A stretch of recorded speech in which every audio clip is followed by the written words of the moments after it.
Hello, dear students. Welcome back to the channel #Study with Start 2021। जैसे कि आप जानते हो हमने स्टार्ट किए हुए हैं BA BSc 5th सेम के math real analysis and second is groups and rings.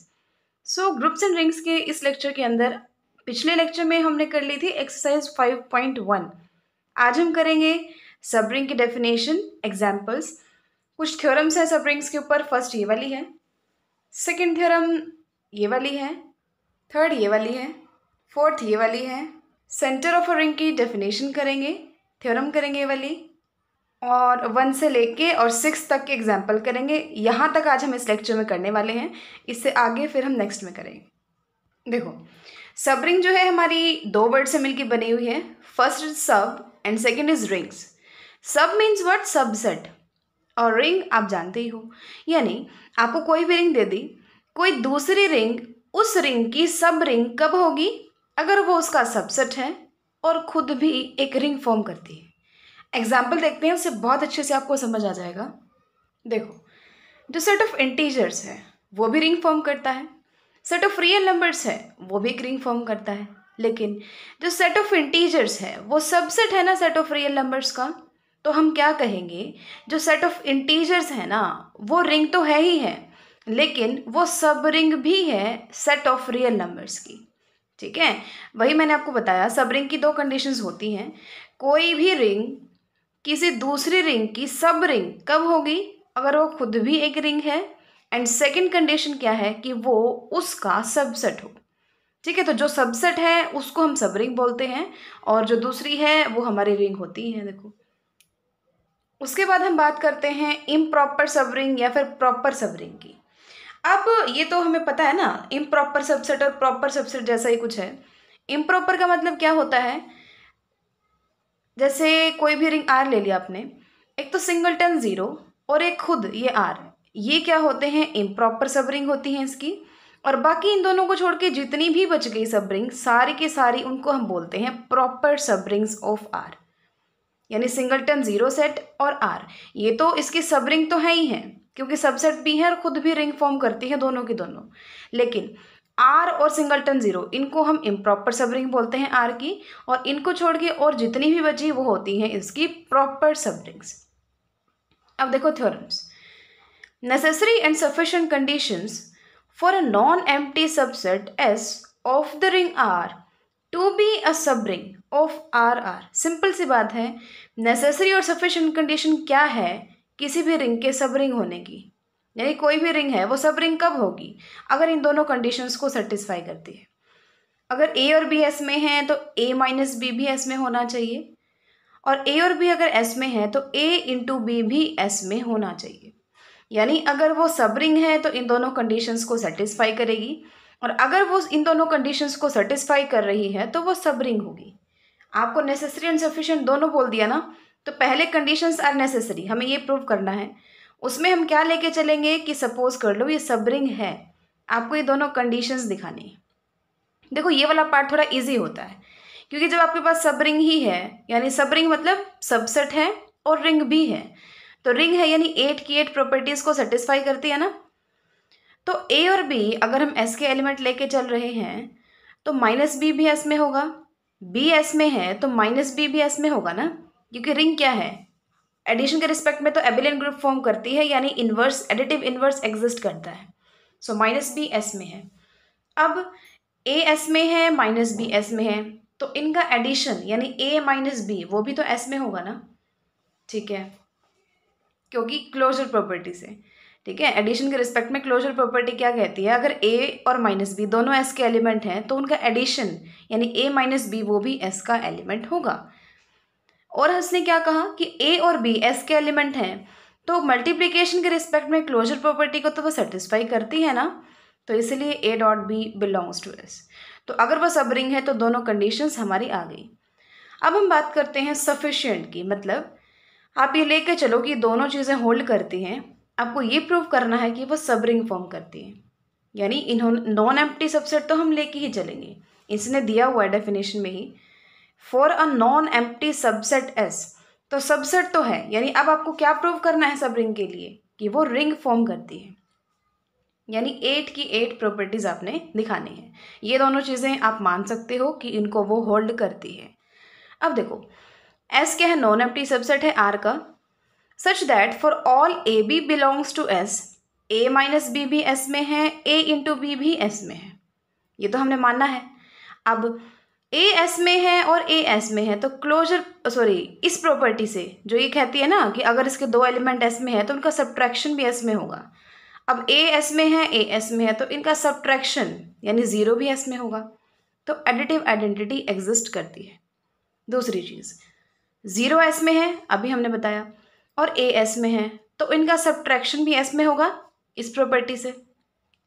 तो ज़ीरो माइनस ए यानी माइनस ए किस में है, S में है। तो एडिटिव इनवर्स भी एग्जिस्ट करता है। अब A इसका एक एलिमेंट है, माइनस बी इसका एक एलिमेंट है। अभी हमने ऊपर दिखाया ना कि B अगर उसका कोई एलिमेंट है तो माइनस बी भी S में बिलोंग करेगा। तो A S का एलिमेंट है, माइनस बी S का एलिमेंट है, तो इस प्रॉपर्टी से इनका सब्ट्रैक्शन भी S में होगा।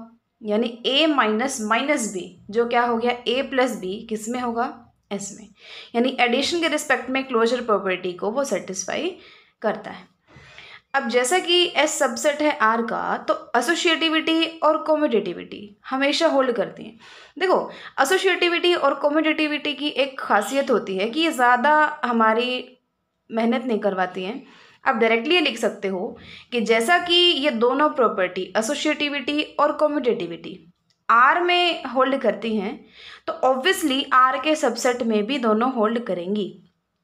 तब बहुत ईजी होता है दोनों को दिखाना। अब लास्ट कौन सी रह गई, closure property with respect to multiplication. तो ये तो इन्होंने दी ही हुई है, तो A B belongs to S के लिए ये एस में होगा, तो मल्टीप्लिकेशन के रिस्पेक्ट में क्लोजर प्रॉपर्टी है। अब as S a subset of R, तो associativity of multiplication and distributive law must hold in S as they hold in R. वही बात यहाँ पे है, एडिशन के रिस्पेक्ट में कहो तो भी और मल्टीप्लिकेशन के रिस्पेक्ट में कहो तो भी। अगर वो बड़े वाले सेट में होती है ना तो छोटे वाले सेट में भी होती है। तो एडिशन के रिस्पेक्ट में एसोसिएटिविटी और कम्यूटेटिविटी होल्ड करेंगी, ऐसे ही मल्टीप्लिकेशन के रिस्पेक्ट में एसोसिएटिविटी। कम्यूटेटिविटी की तो हमें खैर ज़रूरत ही नहीं होती रिंग में, उसमें 8 प्रॉपर्टी होती है ना, तो उसमें कम्यूटेटिविटी तो होती ही नहीं, डिस्ट्रीब्यूटिविटी होती है। सो डिस्ट्रीब्यूटिव लॉ भी इन्हीं की तरह है, अगर वो बड़े सेट में है तो छोटे में भी होगा। तो इन चार को तो आप डायरेक्टली बस ऐसे लिख सकते हो कि वो बड़े में है तो छोटे में भी होंगे। बाकी चार हमने प्रूव कर ही दी हैं, फर्स्ट, सेकंड, फिर थर्ड की, और फिर ये तो इन्होंने दी ही हुई थी। तो 8 की 8 प्रॉपर्टी हो गई। तो एस क्या है, रिंग बना दिया, और सबसेट इन्होंने दिया ही हुआ था तो ये क्या बना गया, सब रिंग बना गया आर की। चलते हैं सेकेंड थ्योरम पे। अभी बात करता है कोई दूसरी नेसेसरी एंड सफिशिएंट कंडीशन। अब ये ऐसा ही कुछ है जैसे जो छोटे बच्चे होते हैं वो स्कूल्स में जाते हैं। अब ऐसा तो है नहीं कि उन्होंने एक ही बहाना तैयार कर रखना होता है, अगर उन्हें स्कूल नहीं जाना तो वो एक बहाना एक्स्ट्रा तैयार रखते हैं कि पहला तो मेरे सिर में दर्द है, वो ना चले तो मेरा होमवर्क नहीं हुआ, एंड सो ऑन, कुछ भी हो सकता है। तो वही चीज़ यहाँ पे है कि पहली नेसेसरी एंड सफिशिएंट कंडीशन हमने देख ली, वो हो सकता है हम सेटिस्फाई करा पाएँ, हो सकता है ना करा पाएँ। तो उसके लिए हमें और भी तो पता होना चाहिए ना कि अगर वो सेटिस्फाई नहीं कर पा रहे हम तो कोई और तो है कि अगर वो सेटिस्फाई हो गई तो वो सब रिंग हो जाएगी। तो वही थ्योरम 2 कहती है कि necessary and sufficient conditions for a non empty subset S of the ring R to be subring क्या है कि S plus minus S is equal to S and S into S subset हो जाए S का। देखो देखने में थोड़ा सा भयानक लग रहा है, वैसे कुछ नहीं है इसके अंदर। कंडीशंस नेसेसरी मतलब सबरिंग मान के चलोगे आपने ये दोनों प्रूव करनी है, यानी इसको सबरिंग आपने इसकी मान लिया। अब आपको इसके इक्वल दिखाना है, तो इस केस में ये दोनों सेट है ना, तो आप ऐसा करो, इसको इसका सबसेट दिखा दो, इसको इसका सबसेट दिखा दो, फिर हम कह देंगे कि ये दोनों इक्वल हैं। तो सबसेट दिखाने के लिए क्या करते हो, अगर आपको लेफ्ट हैंड साइड को राइट हैंड साइड का सबसेट दिखाना है तो क्या करेंगे हम, x इसमें से कोई एलिमेंट ले देंगे और ये प्रूव कर देंगे कि वो s में है। देखो x आपने एलिमेंट लिया s प्लस माइनस एस का, अगर वो इसका कोई एलिमेंट है तो हम इसको किस टाइप से लिख सकते हैं, जैसे सेट है वैसे ही, यानी यहाँ इसका कोई एलिमेंट a, यहाँ पे b, सो x is equal to a plus minus B, जहाँ पे ए और बी एस के एलिमेंट ही होंगे ना। इसको आप और क्या लिख सकते हो, ए माइनस बी। अब एस एक रिंग है तो ए माइनस बी तो हमेशा ही एस में बिलोंग करेगा। क्यों? पहली बात तो बी एस का एलिमेंट है तो माइनस बी भी एस का एलिमेंट होगा। फिर आप कहोगे कि ए एस का एलिमेंट है माइनस बी एस का एलिमेंट है, तो closure property with respect to addition से ए प्लस माइनस बी वो भी बिलोंग करेगा एस में, यानी ए माइनस बी भी एस में बिलोंग करेगा। यानी ये किस में चला गया, एस में। इसमें लिया था, इसमें चला गया, तो इसका सबसेट हो गया। अब हम एस से ले लेंगे। एस से आपने कोई एलिमेंट वाई लिया तो आप इसको कैसे लिख सकते हो, वाई प्लस जीरो टाइप से लिख सकते हो। अब जीरो की जगह आप माइनस जीरो लिख सकते हो। अब वाई एस का एलिमेंट है, जीरो भी एस का एलिमेंट है, तो ये किस सेट के एलिमेंट्स की फॉर्म का हो गया, इस सेट के एलिमेंट्स की फॉर्म का, यानी ये इसमें बिलोंग करता है। ये पता चल गया ना आपको कैसे हो गया, क्योंकि देखो एस की जगह वाई है, एस की जगह जीरो है, बाकी तो ये बिल्कुल सेम है ना जैसे ये है। यानी इसमें से कोई एलिमेंट लिख दिया, इसका कोई एलिमेंट लिख दिया, यानी ये पूरा एलिमेंट इस सेट का एलिमेंट है। तो लिया था हमने एस से, आ गया इसके अंदर, तो एस इसका सबसेट हो गया, यानी एस इसका सबसेट हो गया, तो दोनों से ये इक्वल हो गए। अब दूसरी चीज़ भी हमें दिखानी थी ना कि एस एस इसका सबसेट है, इसमें इक्वल नहीं दिखाना, सबसेट दिखाना है। तो जिसको सबसेट दिखाना है उसका हम एलिमेंट ले लेते हैं। तो एक्स अगर एस एस का एलिमेंट है तो आप इसको किस टाइप से लिख सकते हो, ए इंटू बी टाइप से लिख सकते हो, जहाँ पे ए एस का एलिमेंट है, बी भी एस का एलिमेंट है। अब अगर ये दोनों एस के एलिमेंट हैं और एस एक रिंग है तो इसका मतलब ए बी भी एस में होगा। ए बी है किसके इक्वल, एक्स के, तो एक्स एस में हो गया। लिया था एस एस में से, आ गया एस में, तो एस एस सबसेट हो गया एस का। यही आपको दिखाना था। अब हम बात करते हैं conditions are sufficient. Sufficient condition मतलब आप इसको और इसको लेके चलोगे, आपने ये प्रूव करना है कि एस आर की सब रिंग है। देखो सब रिंग प्रूव करना है आपको, तो आप पता क्या करोगे, हम ना इससे पीछे वाली थ्योरम का यूज़ करेंगे। पीछे वाली थ्योरम हमें क्या कहते थे कि किसी के आपको सब रिंग दिखाना ना किसी भी रिंग को, तो ये दोनों चीज़ें सेटिस्फाई करा दो, यानी उसके दो एलिमेंट ले लो, अगर उनका सब्ट्रैक्शन भी एस में है और उनकी मल्टीप्लिकेशन भी एस में है तो वो सब रिंग फॉर्म कर देगी। देखो कैसे करेंगे फिर। ए और बी एस के एलिमेंट्स लिए, तो ए प्लस माइनस बी ये एलिमेंट किस सेट की फॉर्म के एलिमेंट की तरह है, एस प्लस माइनस एस के, यानी ये इसमें बिलोंग कर गया। अब कंडीशन क्या कहती है, ये वाली कंडीशन क्या कहती है कि S plus minus S S के इक्वल है, तो इसकी जगह हमने एस रख दिया। ऑल्सो देखो ये इसमें आ गया ना, इसका मतलब ए माइनस बी एस में आ गया। दूसरी क्या रहती है हमारी कि इनकी मल्टीप्लिकेशन भी एस में है। देखो अब ए और बी दोनों एस के एलिमेंट हैं, तो ए बी किस में बिलोंग कर गया, एस में, क्योंकि ए और बी दोनों एस के एलिमेंट हैं। तो ए इंटू बी किसका एलिमेंट हो गया, एस एस का। A B belongs to S S, लेकिन एस एस तो एस का सबसेट है, तो ए बी इसमें है तो इसमें भी तो चला गया ना, तो A B belongs to S. तो वही आपको दिखाना था कि कोई दो एलिमेंट उसमें है तो उनकी मल्टीप्लिकेशन भी एस में होगी। तो दोनों कंडीशन होगी कि उनका सब्ट्रैक्शन भी एस में है और उनकी मल्टीप्लिकेशन भी एस में है, तो दोनों कंडीशंस को सेटिस्फाई करता है, इसीलिए वो आर की सब रिंग फॉर्म करता है। नेक्स्ट हम बात करते हैं इंटरसेक्शन ऑफ टू सब रिंग्स इज अ रिंग, यानी कोई दो सब रिंग आपके पास हैं तो उनकी इंटरसेक्शन एक रिंग होगी। अब एक बात बताओ, आपने उसको रिंग बताना है तो क्या करोगे, वही फर्स्ट वाली थ्योरम का आप यूज़ करोगे। कौन सी थ्योरम का यूज़ करोगे, ये क्वेश्चन ऐसे भी आ सकता है कि आप इसको रिंग फॉर्म करो, ये क्वेश्चन ऐसे भी आ सकता है आप इसको सब रिंग फॉर्म करो, ठीक है ना।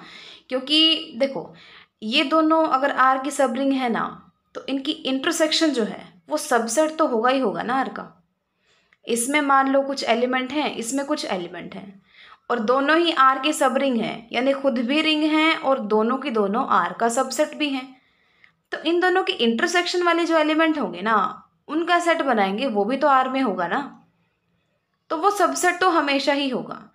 तो रिंग बोल दे कि उनकी इंटरसेक्शन रिंग होगी, ये प्रूव करो, तो भी आप यही करोगे। यहाँ सब रिंग भी कई बार वो पूछ लेता है, तो कंफ्यूज नहीं होना बिल्कुल भी। अब सिंपल सी बात है, ये दो इसकी सब रिंग है। सब रिंग मतलब खुद सबसेट भी है और रिंग भी है। रिंग में प्रॉपर्टी होती है ना एडिटिव आइडेंटिटी की, है ना, क्योंकि एडिशन के रिस्पेक्ट में तो वो कंप्लीट एबिलियन ग्रुप फॉर्म करता है ना। तो 0 S में भी है और 0 S2 में भी है, तो इनकी इंटरसेक्शन में भी होगा, यानी उनकी इंटरसेक्शन एम्प्टी तो बिल्कुल भी नहीं है, खाली नहीं है। अब देखो हमें ये प्रूव करना है कि ये सब रिंग है। अब बिल्कुल फर्स्ट थ्योरम का हम यूज़ करेंगे। फर्स्ट थ्योरम क्या कहती थी जो आज हमने की है, कि अगर उनका डिफरेंस और उनकी मल्टीप्लिकेशन अगर आप उस सेट में दिखा देते हो तो वो सेट हमारा क्या फॉर्म कर देता है, सब रिंग। उसके लिए क्या करोगे, ए और बी के 2 एलिमेंट ले लो। बिल्कुल ध्यान से समझना, अगर इनकी इंटरसेक्शन के एलिमेंट हैं तो इसका मतलब S1 के भी एलिमेंट हैं और S2 के भी एलिमेंट हैं। लेकिन S1 और S2 तो दोनों के दोनों सब रिंग हैं, तो ए बी अगर S1 में है तो a माइनस बी भी S1 में होगा और a माइनस बी S2 में भी होगा। सिमिलरली सेकेंड कंडीशन को भी सेटिस्फाई करेंगे, क्योंकि S1 और S2 तो सब रिंग है ना, यानी अगर a भी S1 में है तो a इंटू बी भी S1 में होगा और a इंटू बी भी S2 में होगा, यानी a माइनस बी भी दोनों में है, a इंटू बी भी दोनों में है, तो a माइनस बी भी इनकी इंटरसेक्शन में आ गया और a इंटू बी भी इनकी इंटरसेक्शन में आ गया।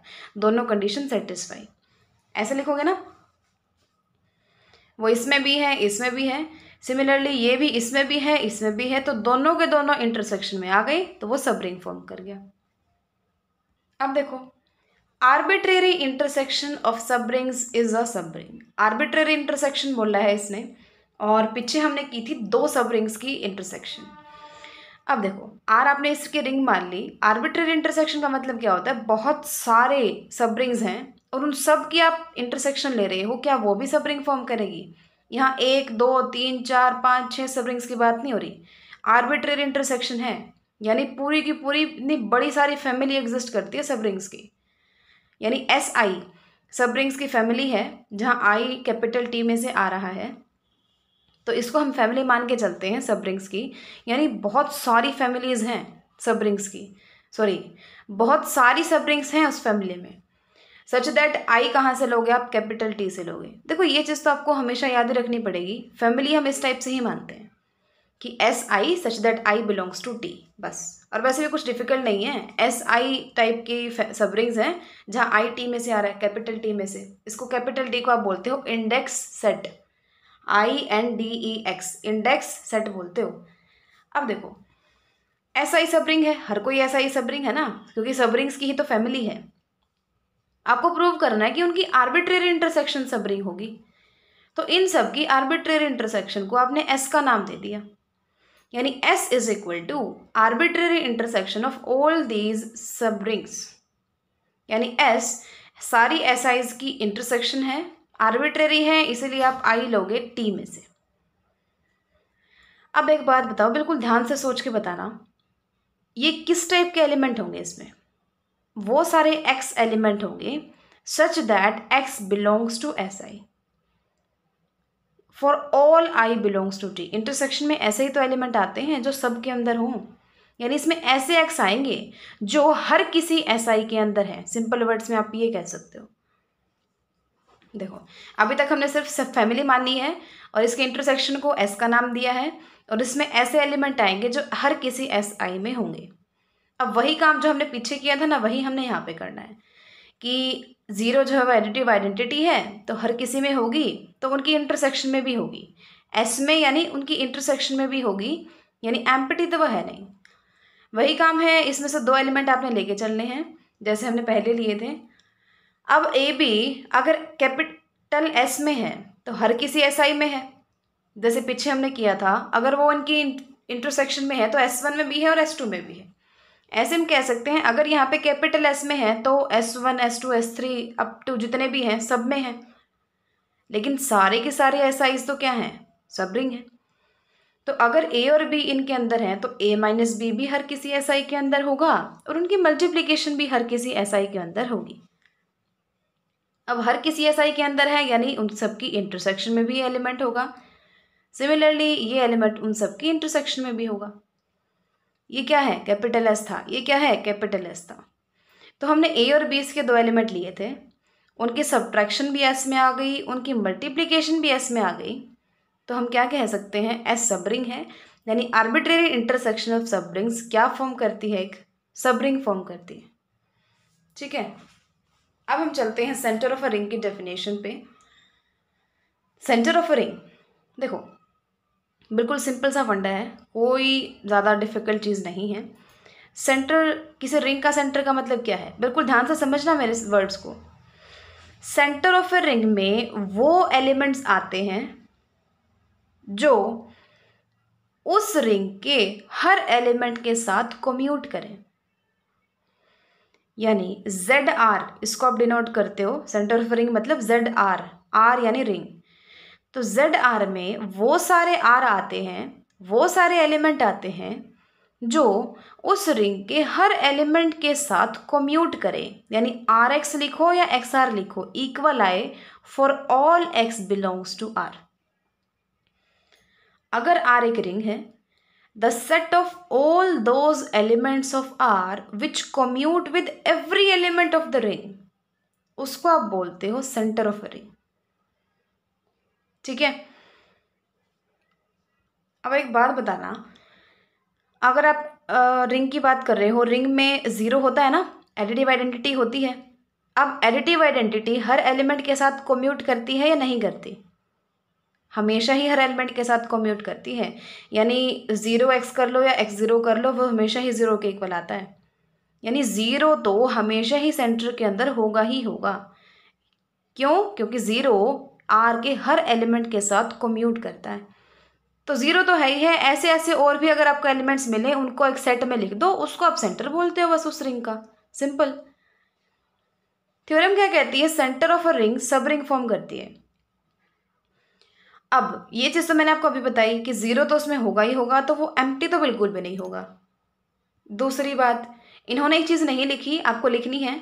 इन्होंने ये चीज़ करके फिर डायरेक्ट उसको ये रिंग प्रूव कर रहे हैं, लेकिन उससे पहले सब रिंग फॉर्म प्रूव करना है आपको। तो यानी वो सबसेट और रिंग दोनों चीज़ें प्रूव करनी है। यानी वो आर का सबसेट भी होना चाहिए और खुद भी रिंग फॉर्म करना चाहिए।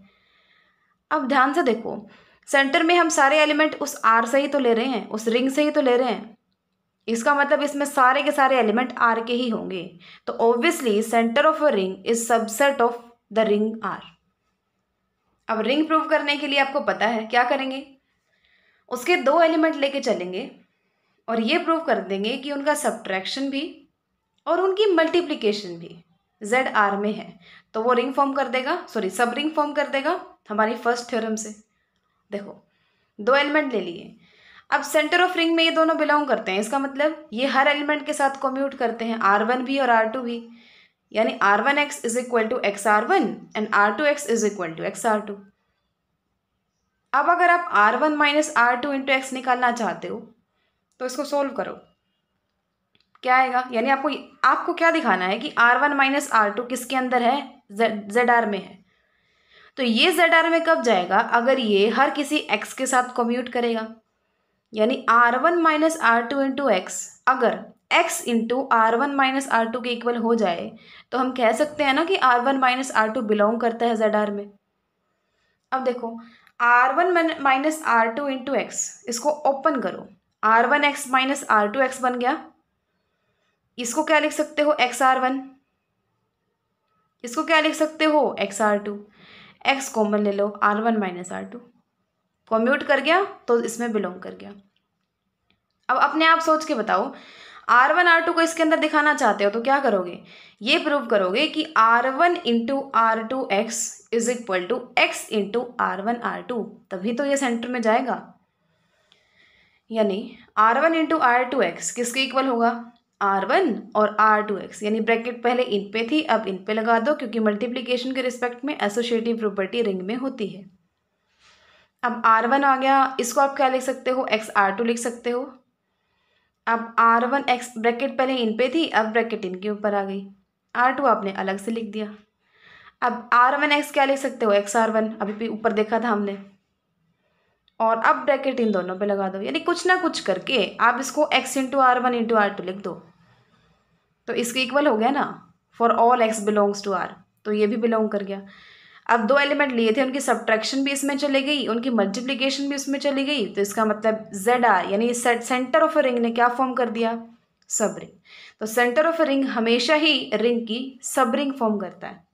यानी खुद भी रिंग फॉर्म करता है और आर का सबसेट भी होता है। 6 एग्जाम्पल्स और करेंगे। देखो, prove that set of integers is a subring of rational numbers. यानी जो सेट ऑफ इंटीजर्स है ना, आपको ये बताना है कि वो सब रिंग फॉर्म करता है सेट ऑफ रैशनल नंबर्स की। अब सब रिंग दो चीज़ें दिखानी है, एक तो उसका सबसेट है एंड सेकंड वो खुद भी एक रिंग फॉर्म करता है।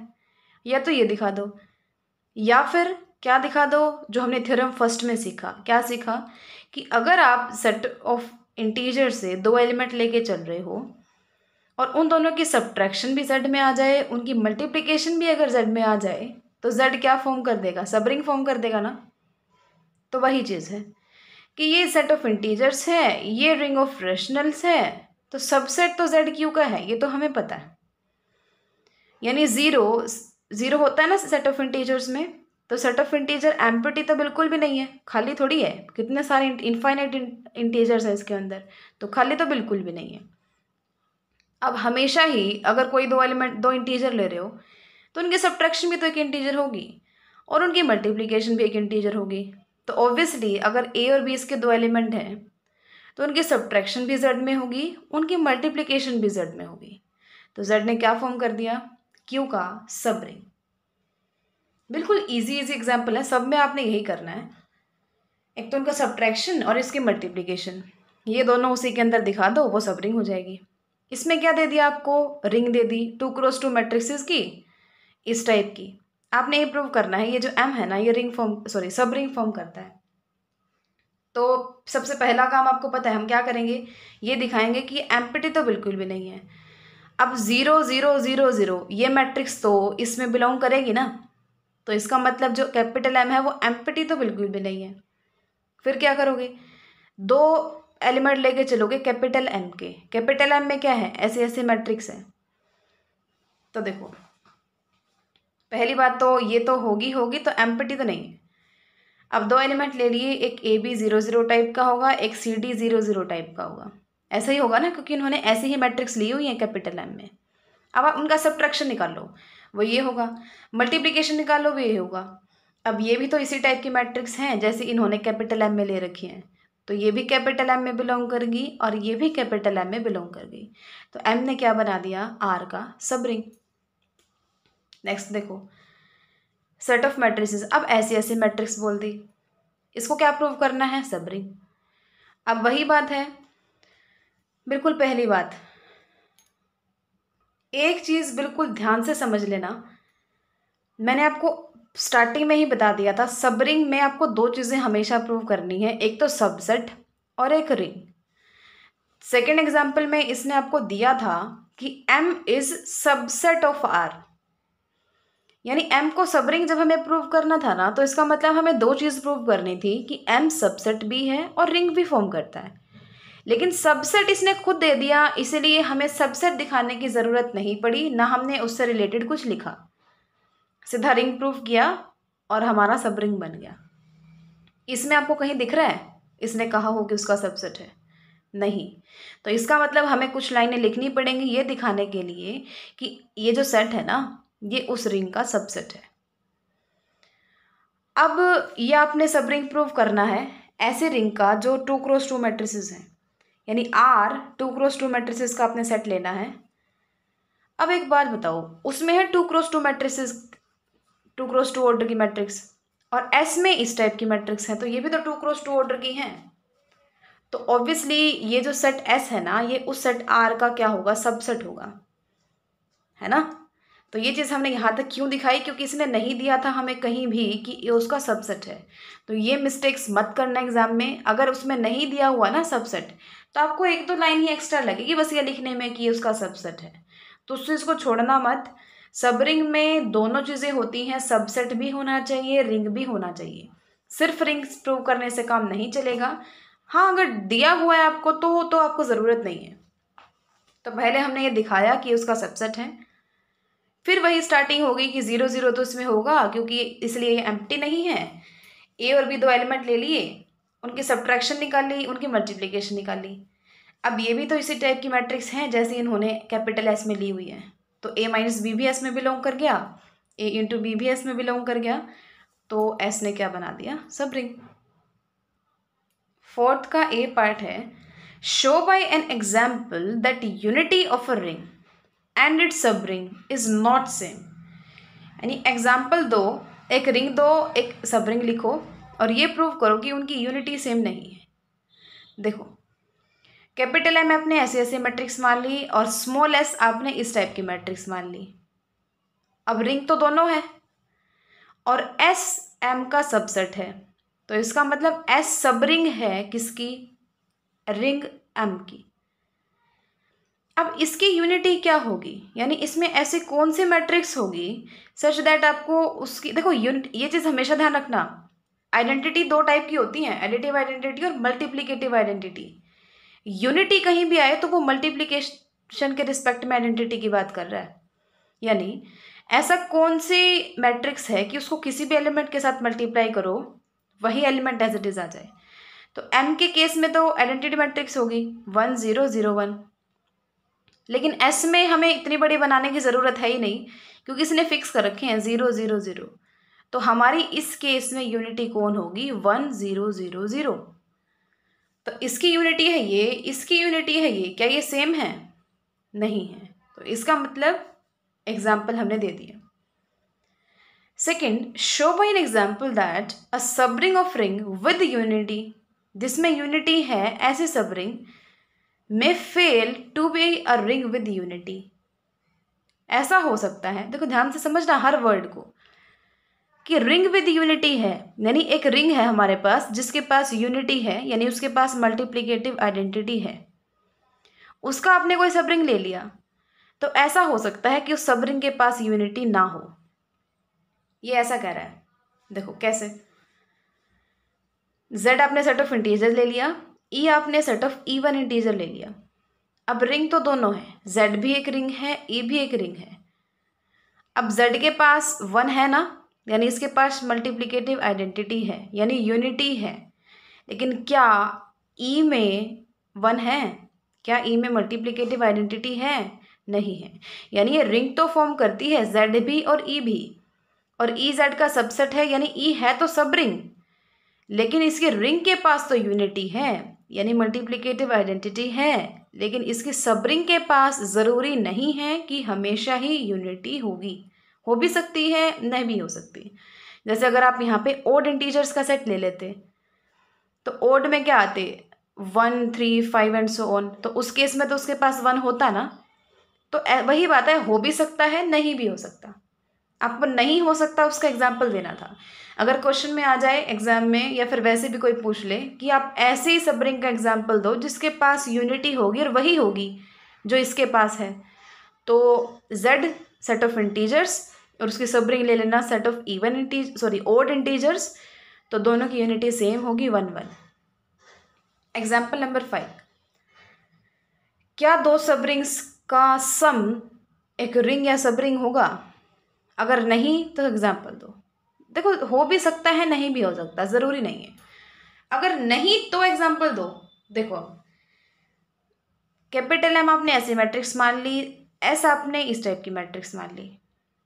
अब आप ये मत पूछना कि हम इनको याद कैसे करेंगे, जितनी आप प्रैक्टिस करोगे ना अपने आप आपको ध्यान में आने लग जाएंगी कि हमें कौन सा एग्जाम्पल लेना है।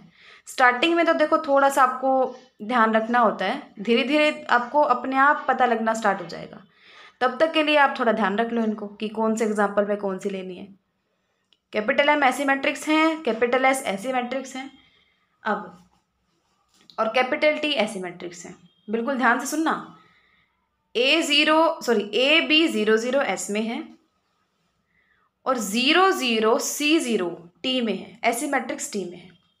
इनका सम निकालो, क्या आएगा, ए बी सी 0 आ जाएगा, क्योंकि यहाँ पे तो इसमें भी 0 है और इसमें भी 0 है, तो सम में इस टाइप की मैट्रिक्स आएंगी।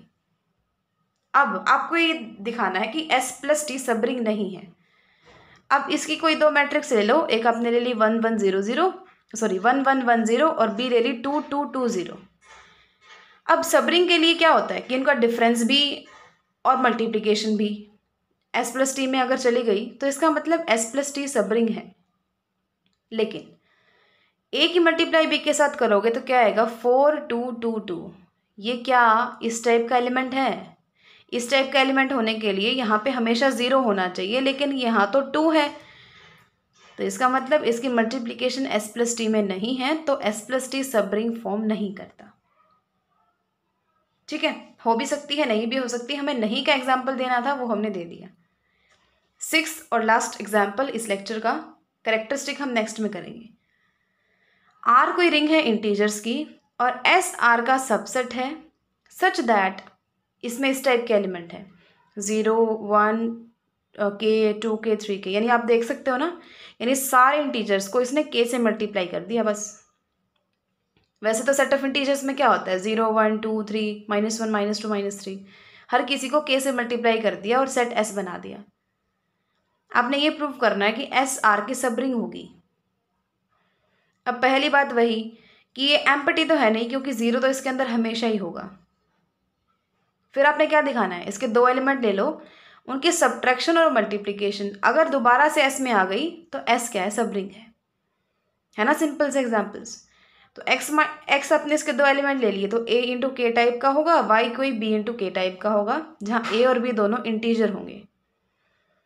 अब एक्स माइनस वाई क्या होगा, के कॉमन ले लो, ए माइनस बी इंटू के।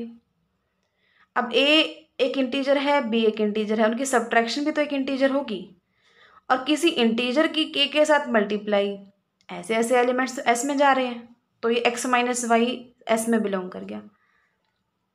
ऐसे ही एक्स इंटू वाई निकालो, क्या बन जाएगा ए बी इंटू के स्क्वायर। इसको और क्या लिख सकते हो, ए बी के इंटू के, यानी किसी इंटीजर की किसी के से मल्टीप्लाई, ऐसे एलिमेंट्स तो एस में जाते हैं, तो एक्स इंटू वाई भी एस में चला गया। दो एलिमेंट लिए थे, उनकी सब्ट्रैक्शन और उनकी मल्टीप्लिकेशन एस में चली गई, तो एस ने क्या फॉर्म कर दी, आर की सब रिंग। तो ये थे हमारे बहुत ही सिंपल कॉन्सेप्ट है सब रिंग्स का, और ज़्यादा हो जाएगा वरना नेक्स्ट वीडियो में हम कैरेक्टरिस्टिक ऑफ रिंग से स्टार्ट करेंगे। तो तब तक आप यहाँ तक बिल्कुल अच्छे से कर लो, कोई भी डाउट है तो आप पूछ सकते हो। So keep learning and thanks for watching.